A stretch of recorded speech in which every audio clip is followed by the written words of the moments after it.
ایک شخص اپنی بیوی کے ساتھ نئے گھر میں منتقل ہوا۔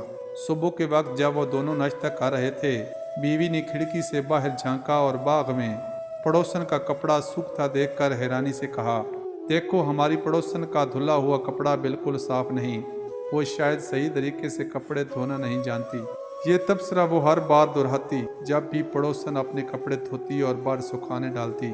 تقریباً 1 مہینہ گزر گیا اور ایک دن بیوی نے حیرت سے دیکھا کہ پڑوسن کا دھلا ہوا کپڑا چمکدار اور بے داغ تھا۔ وہ خوشی سے بولی، آخر کار ہماری پڑوسن نے صحیح طریقے سے کپڑے دھونا سیکھ لیا۔ شوہر مسکرا کر بولا، نہیں، آج صبح میں نے وہ کھڑکی صاف کی ہے جس سے تم باہر دیکھتی ہو۔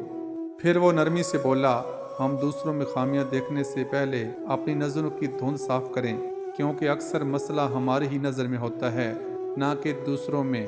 سبق: اپنی غلطیوں کو سدھارو، پھر دوسروں میں عیب تلاش کرو۔